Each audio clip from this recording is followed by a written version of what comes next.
what's up everyone? I'm going to be going over test 4, and this is for a statistics class covering topics of regression analysis and correlation, also hypothesis tests comparing two proportions or two means independently or dependently for the means, and then lastly tests of independence.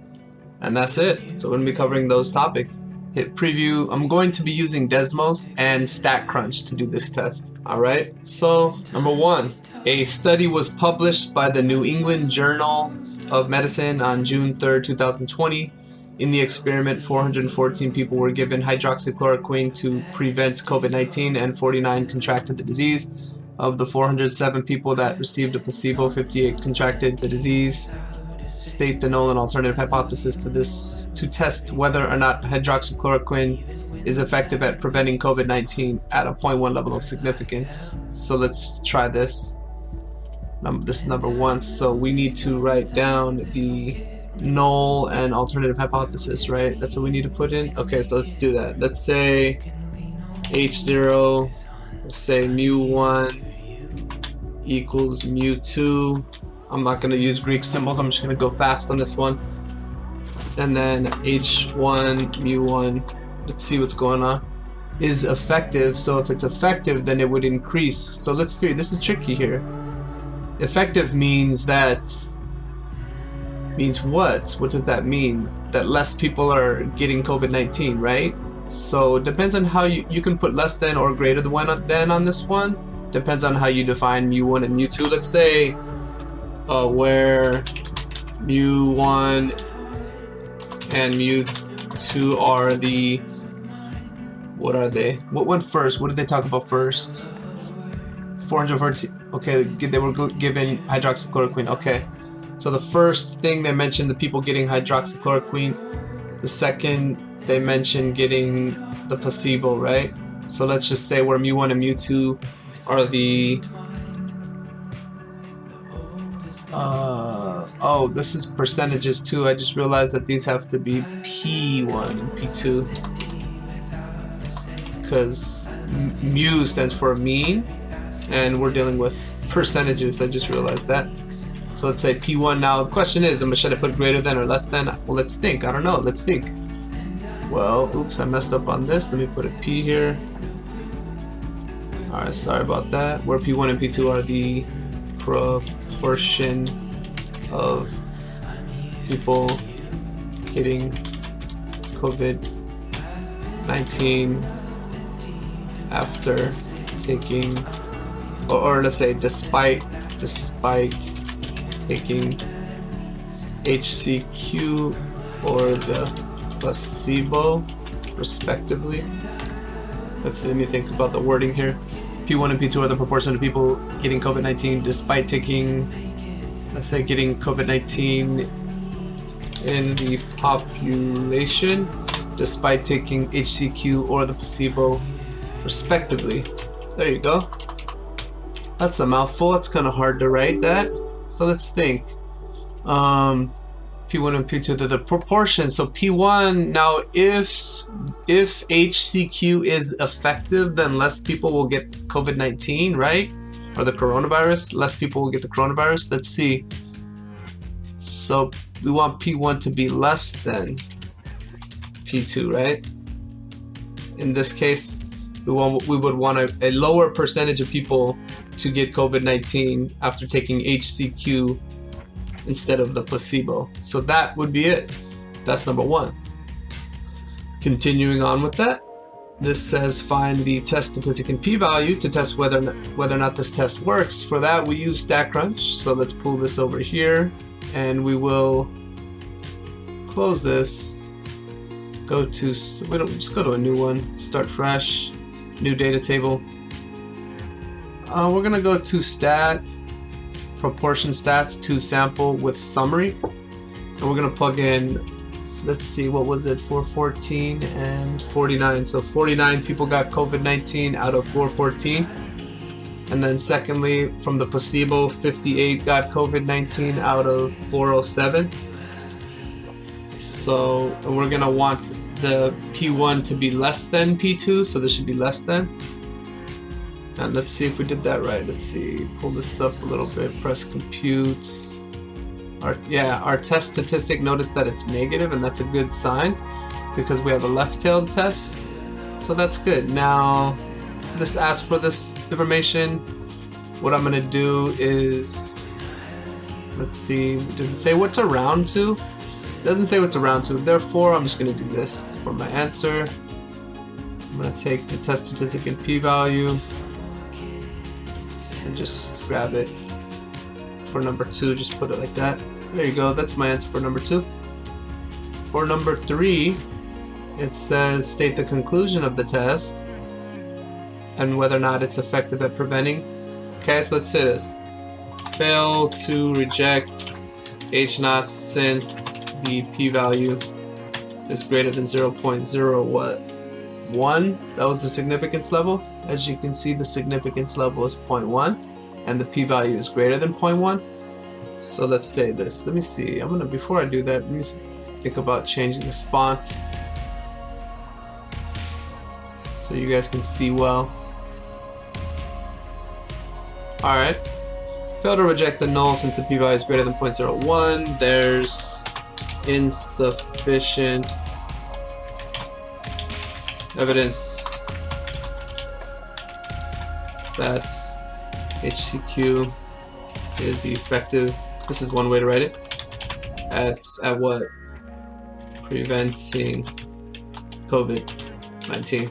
Alright, so there's not enough evidence. Insufficient evidence to conclude that HCQ is effective at preventing COVID-19. There you go. Number 4, true or false. All other things being equal, a hypothesis test that is left-tailed makes it easier to reject this should say null hypothesis, by the way. This is the typo. We changed this. This should say null because you reject the null. But let's see. What's easier? This is saying all other things being equal, a hypothesis test that is left-tailed makes it easier to reject the null hypothesis than a two-tailed. That's true. This is true, actually. Number 4 is true. It's easier to reject a null hypothesis for a left-tailed test compared to a two-tailed test, because a two-tailed test doubles the p-value. So a left-tailed test, all things being equal, given it's the same sample, if you have a left-tailed test versus a two-tailed test, it's easier to reject the null hypothesis. So that's true. It's easier to reject the null. Okay, cool. Number 5. And by the way, this is a typo. This should say null hypothesis. Alright. The following scenario would be a case of comparing the means of two populations with independent sampling. So comparing the means of two populations. Comparing the means of two populations is independent sampling. Let's see, is this true or false? You want to know if men are older than women in heterosexual couples, so you sample 40 couples and take the differences between their ages. This is not independent sampling because it's couples. You're dealing with couples, right? So you sample 40 couples and take the differences between their age. That's what you do with dependent sampling. So this is false, right? Oops. Put an asterisk on that one. So number 6. Let's say a researcher studies water clarity. Okay, what's going on here? This data looks all messed up. Okay. I may have to move this over a little bit, but that's weird. Alright. What's it trying to do? Does the evidence suggest that the clarity of the lake is improving? Alright. Basically, these are the depths of the lake. So the initial depth is 40.9, and then later on it's 49. So that's an improvement. If it goes from 40 to 49, that's an improvement because you can see deeper down the lake. It says right here, note that bigger numbers mean the water is clearer, so you can see deeper. That's an improvement. So what about this one? 36 to 36. It didn't improve. It did not improve. Here it goes from that one improved, this one improved, this one improved, this one improved. So okay, a lot of improvement. I think maybe we'll get a significant test here with a p-value less than 0.05. Let's state the null and alternative. Let's see here what's going on. H0. This is means, right? Mu d equals 0. H1 mu d. This is an independent case. So does it say how to subtract? think it does. It says let d, you're subtracting x minus y, so initial minus later. So if I subtract the initial depth, which should be smaller, minus later, those differences should actually be negative. So then this should be less than 0. If it asks you to do it like that, this should be less than 0. Since it specifies that the distances are subtracted x minus y. Then we're gonna say where mu d is the differences, is the mean of the differences between let's say later minus initial. So mu d is the mean of the differences later minus initial. Mean of the what? The mean of the differences. The mean of the differences in, let's say, how should we word this? This is tricky. Differences in depth measurements. There we go. Depth measurements. That's tricky, but how to word that, like what to say there is kind of tough. Where mu d is the mean of the differences in depth measurements in the population.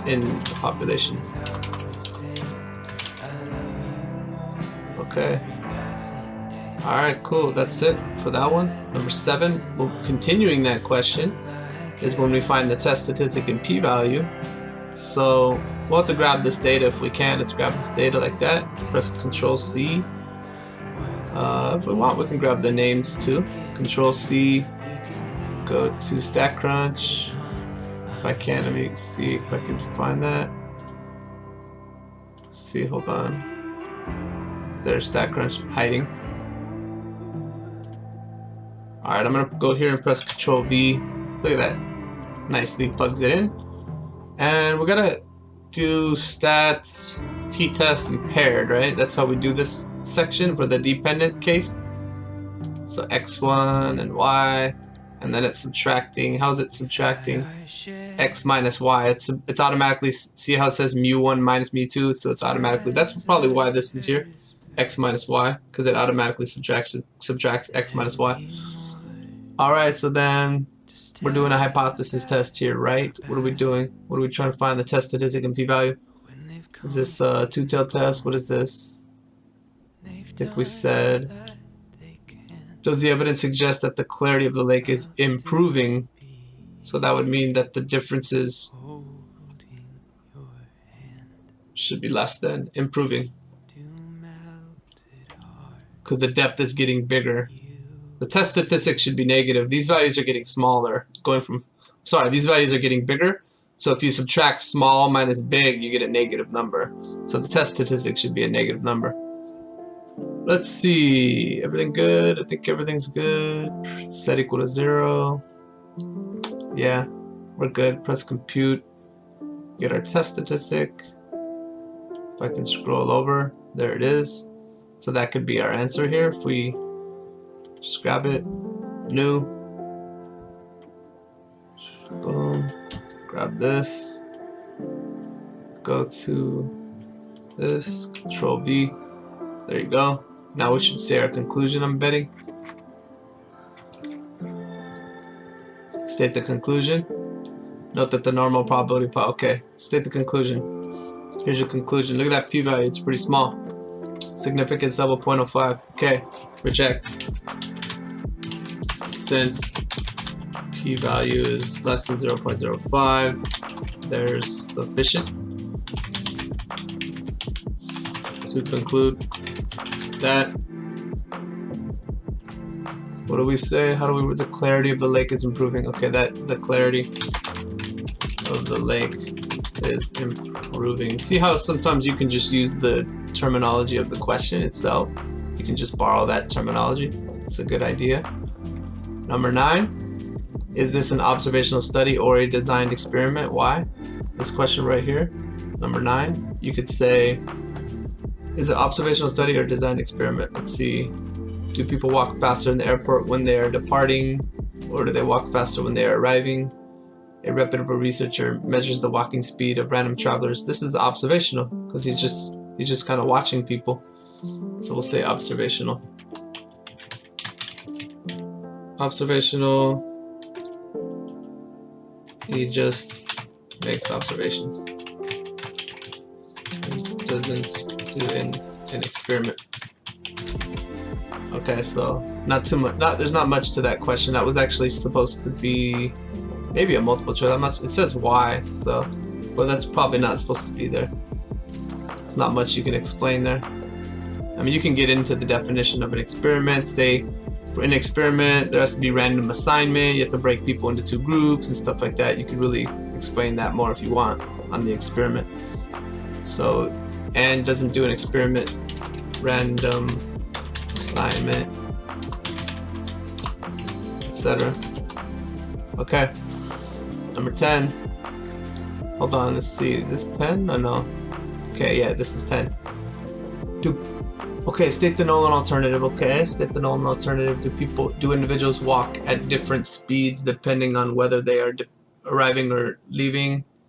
We need to write the null and alternative. Okay, cool. Let's do that. H0. Let's see, mu1. This is where it's mu1 equals mu2. H1, mu1 is not equal to. How do I put not equal to? I'll just put like that for now. Or maybe like this. It's probably better. And then I'll say where mu1 and mu2, we have to define the parameters, are the mu1 and mu2 are the mean walking speeds of people, speeds to ease, right? Oh. This a little bit to the left. Okay. Well, okay. We gotta think about how you word this. Mean walking speed of people, and how am I gonna word this? And people. What goes first? What do they want first? What's mu1? Oh, mu1. They tell us. Oh wow. They define the parameters for you. This should not be here. So you can just copy that for your answer. Where mu1 and mu2 are the mean walking speeds. People departing and arriving, the population, respectively. Oh man, that's giving you the answer. This is giving you the answer here for that one. That's sad. Okay, whatever. 11. This is saying find a confidence interval to do the hypothesis test. So for this confidence interval, how do we find the confidence interval here? Well, we have all the data here. We have the mean, standard deviation, sample size. Let's see if we can do that in StatCrunch. So let's see, it's back here. Okay. So we'll go to, let's just close this. Let's just do a new table. It keeps opening up another tab. All right.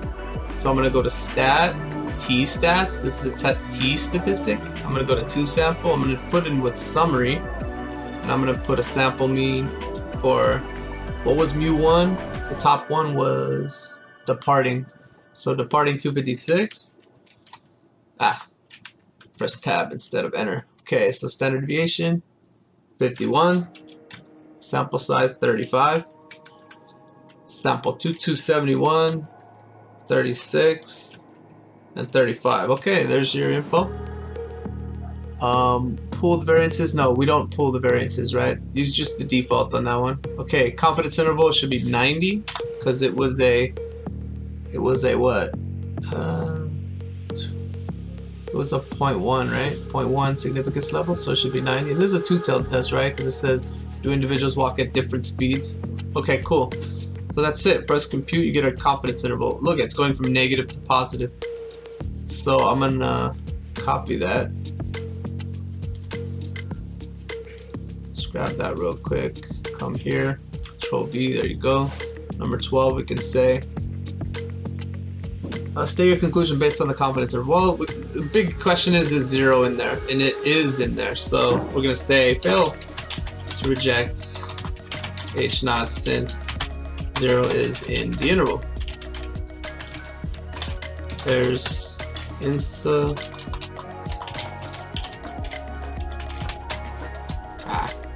What? There's insufficient.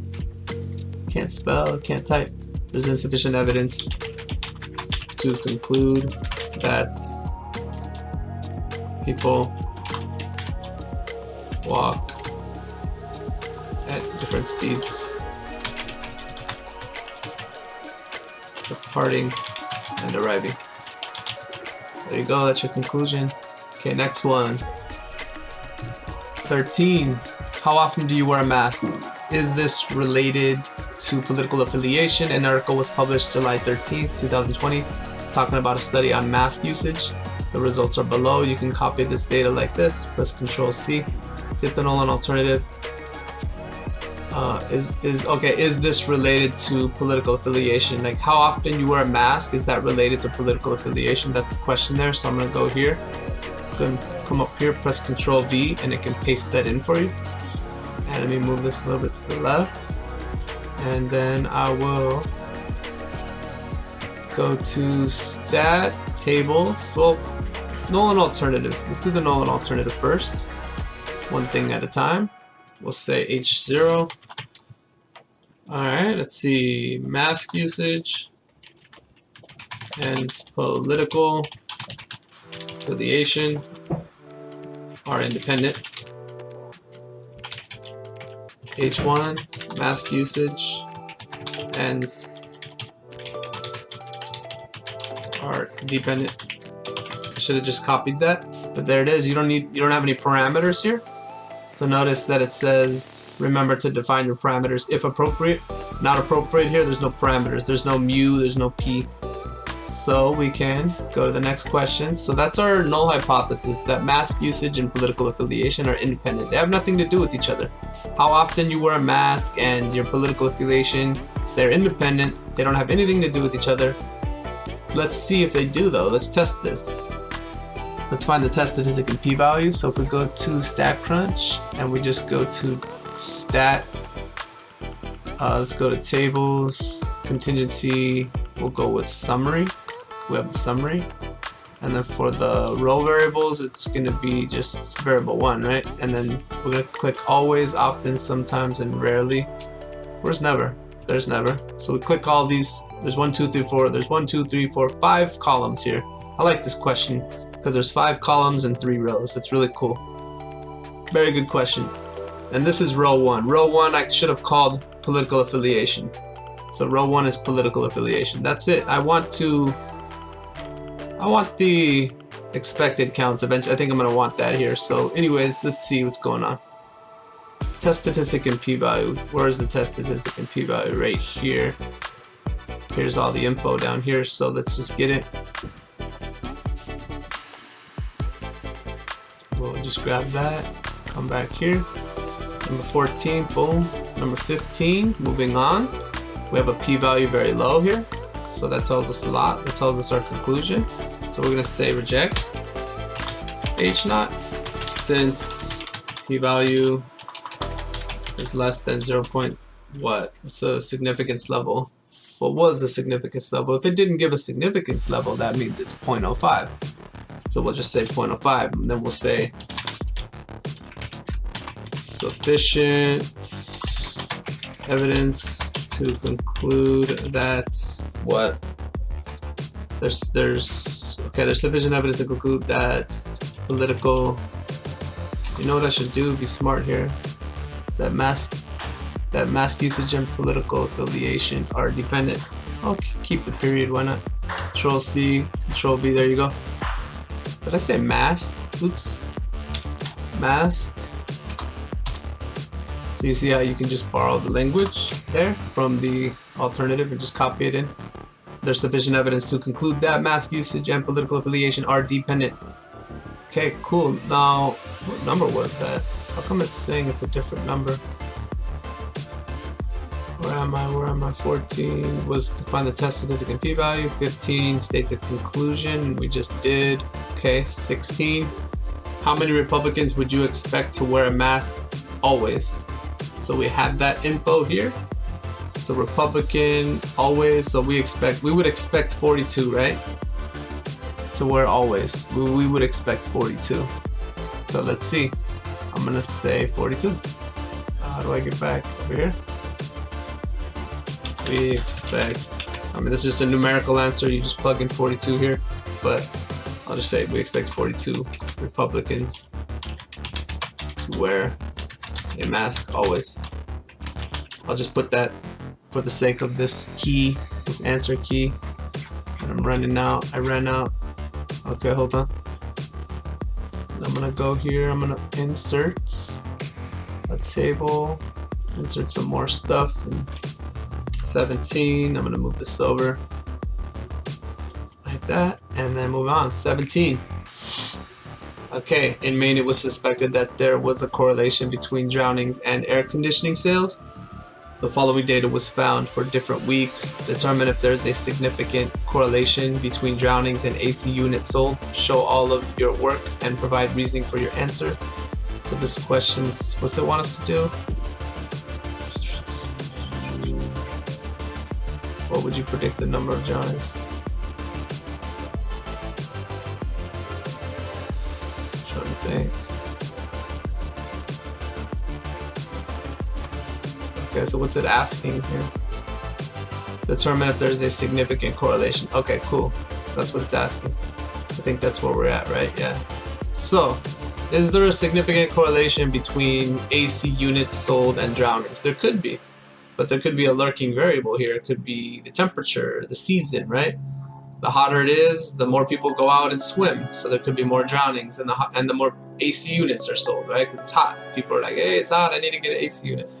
So we're gonna copy this stuff in. We'll copy that, go to StatCrunch, get a new one going, a new data table, close this one, go here, press Control V, and there you have it. And then just for this, it says determine if there's a significant correlation. Show all your work, right? I'm gonna do this for this one. I'm gonna go to Regression, Simple Linear. I'm just gonna click X and Y. I was nice and I just said what X and Y were there. And I'm just gonna press Compute to get my R value. A correlation, okay, there it is. Correlation coefficient. It's, let's see, I need this value, so I'm gonna say copy. And I'm gonna bring that here, Control V. Now I'm gonna say, I know that, well, I'm gonna say that R is gonna be greater than the critical value. What's the critical value here? I know, where did I put it? Okay, I know how to find it. I know how to find it. Real quick. It's right here. Hurry, hurry, hurry. If I go to announcements, what's the sample size? Here it is. What was the sample size? It's 2, 3, 4, 5, 6, 7, 8, 9. The sample size is 9, so here it is, 0.666. For a sample size of 9, it's 0.666. So I'm gonna go back here and say R is greater than 0.666, and that's a critical value when n equals 9, right? Okay. So then we're gonna say, so there is a significant correlation, unless there's, well, yeah, there is a significant correlation unless there's like a influential point. It's possible there's an influential point. I'm curious if anybody put an influential point in there. That would be pretty impressive if somebody checked for an influential point here. But okay, when we technically you're supposed to. So you look at the graph. Okay, well, we'll do that later. 18, what would you predict the number of drownings to be for a week? Okay, prediction time, prediction time.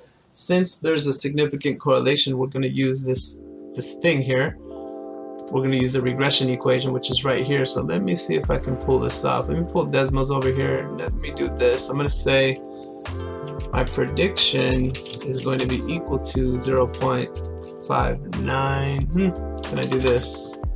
I wonder if I can just grab all this. Control C, Control V.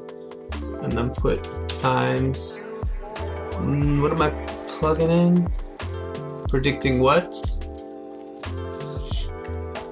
Am I in 18? Let's see. Oops, 18. I lost my decimals. What would you predict the number of drownings to be for a week where AC units sold was 22? Okay, I can see it back here.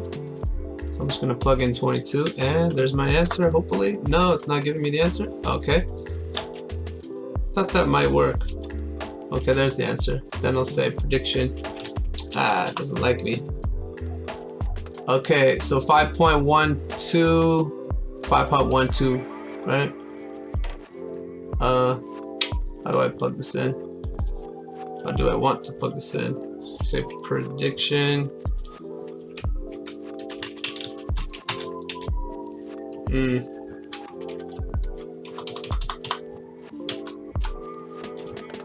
Oops. And then what was it? 5.12, I think. So that's your prediction. 5.12 deaths. Okay, what would you predict? All right, we would predict 5.12 on average deaths. So number 19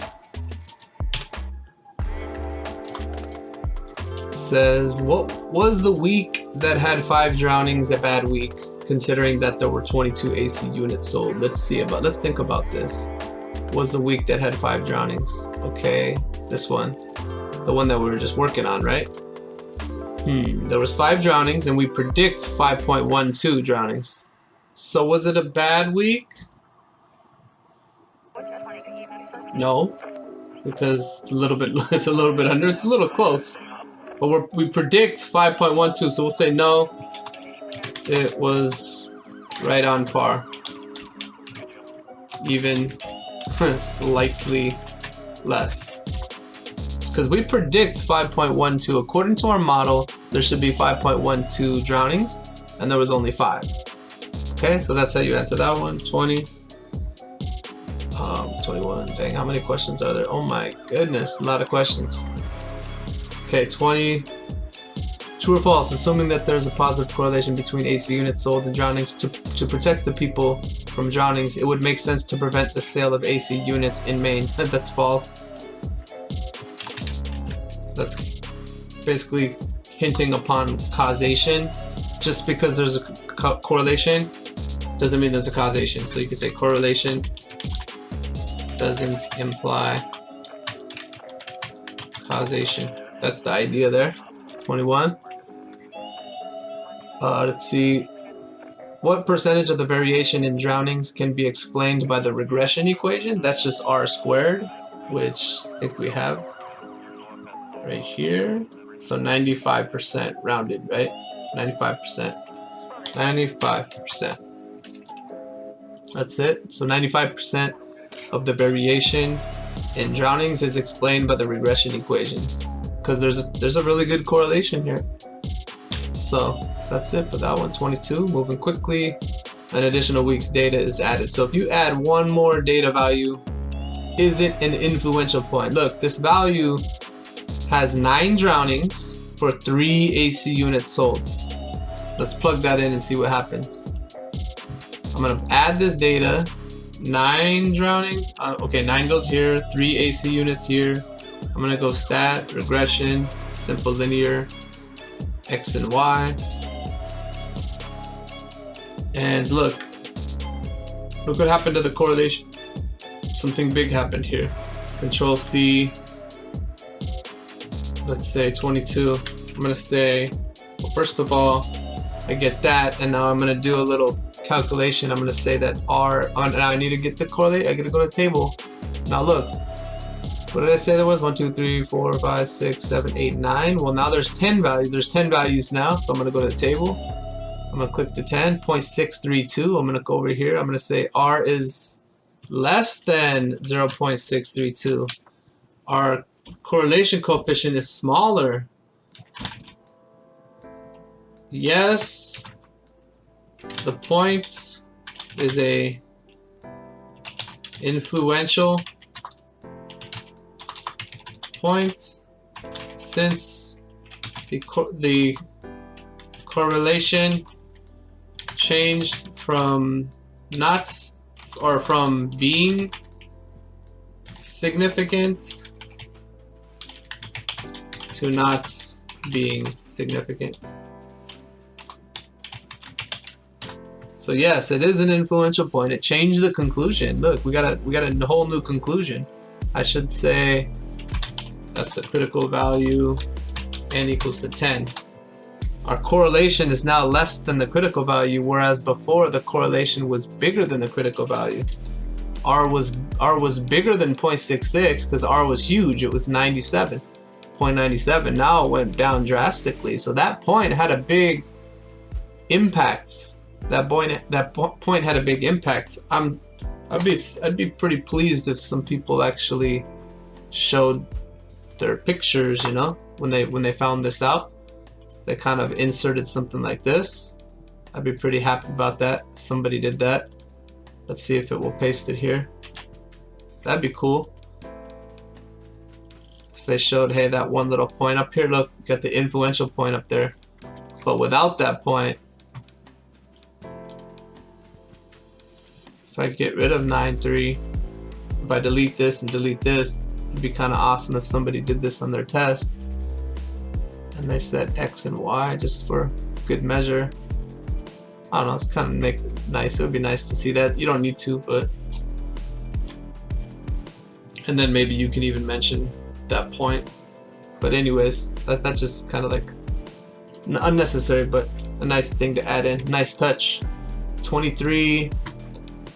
The given data represent the mortality rate for 10 randomly selected cities and the average age of people living there in June 2020.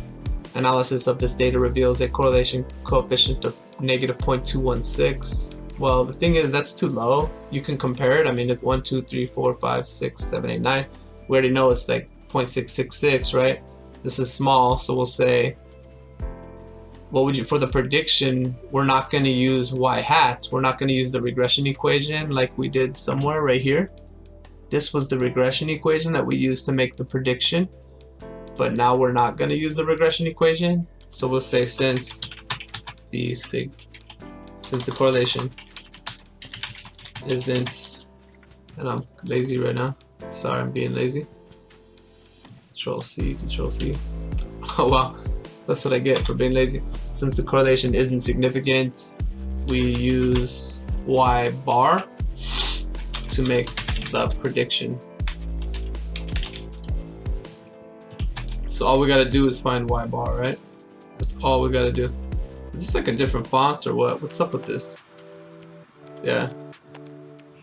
We use y bar to make the prediction, so y bar equals to, now how do you find y bar? Let me show you how to find y bar right now. Sorry, I'm messing with this stuff. I messed around. Okay, look. How do you find y bar? Y is a drowning, so what I'm gonna do is summary stats, columns, and click Y. Press compute. Actually, I only needed the mean, but there's the mean. 4.89. So there you have it, 4.89. Doesn't say what to round to.